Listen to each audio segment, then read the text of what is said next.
എനിക്ക് മഴയത്ത് നടക്കുവാനാണ് ഇഷ്ടം. കാരണം അപ്പോൾ ആരും എൻ്റെ കവിളിലൂടെ ഒഴുകുന്ന കണ്ണീർ കാണില്ലല്ലോ.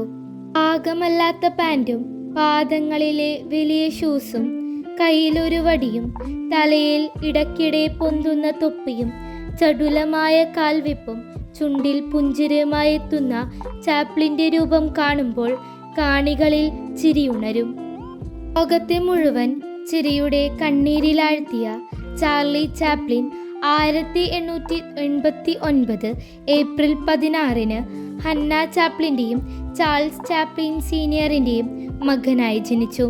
സൗത്ത് ലണ്ടനിലെ വാൾവർത്തിലെ ഈസ്റ്റ് സ്ട്രീറ്റിലാണ് അദ്ദേഹം ജനിച്ചതെന്ന് ചാപ്ലിൻ വിശ്വസിച്ചിരുന്നെങ്കിലും അദ്ദേഹത്തിൻ്റെ ജനനത്തെക്കുറിച്ച് ഔദ്യോഗിക രേഖകളൊന്നുമില്ല. ചാപ്ലിൻ്റെ ജനന സമയത്ത് ചാപ്ലിൻ്റെ മാതാപിതാക്കൾ രണ്ടുപേരും സംഗീത ഹാൾ എൻ്റർടൈൻമെൻറ്റ്മാരായിരുന്നു. അവർ ഒരിക്കലും വിവാഹമോചനം നേടിയില്ലെങ്കിലും 1899 ചാപ്ലിൻ്റെ മാതാപിതാക്കൾ വേർപിരിഞ്ഞു. ചാപ്ലിൻ്റെ ബാല്യകാലം ദാരിദ്ര്യവും പ്രയാസങ്ങളും നിറഞ്ഞതായിരുന്നു.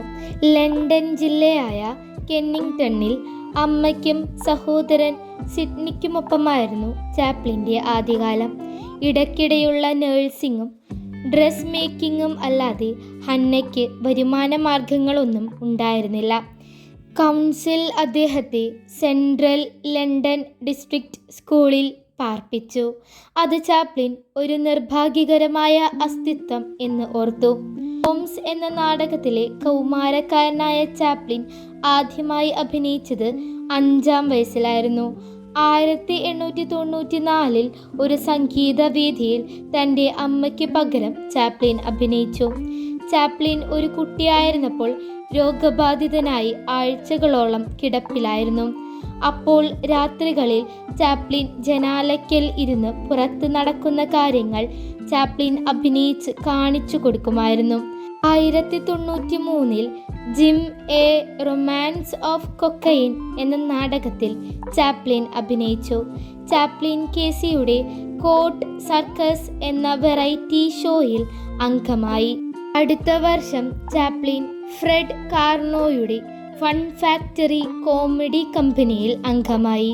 എൻ്റെ ജീവിതത്തിൽ പല പ്രശ്നങ്ങളുമുണ്ട് എന്ന കാര്യം എൻ്റെ ചുണ്ടുകൾക്ക് അറിയില്ല. അവ എപ്പോഴും ചിരിച്ചുകൊണ്ടേയിരിക്കും. ഒരു തമാശ കേട്ട നിങ്ങൾക്ക് വീണ്ടും വീണ്ടും ചിരിക്കാൻ കഴിയുന്നില്ലെങ്കിൽ എന്തിനാണ് ഒരേ സങ്കടമോർത്ത് വീണ്ടും വീണ്ടും കരയുന്നത്? ജീവിതം ആരുടെയും മുന്നിൽ തോറ്റുകൊടുക്കാനാവുന്നതല്ല. ഇങ്ങനെയെല്ലാം പറഞ്ഞ അദ്ദേഹം ലോകത്തിന് പ്രചോദനമേകുകയായിരുന്നു. ചാപ്ലിൻ 1977 ഡിസംബർ 25 സ്വിറ്റ്സർലാൻഡിൽ വെച്ച് ലോകത്തോട് വിട പറഞ്ഞു.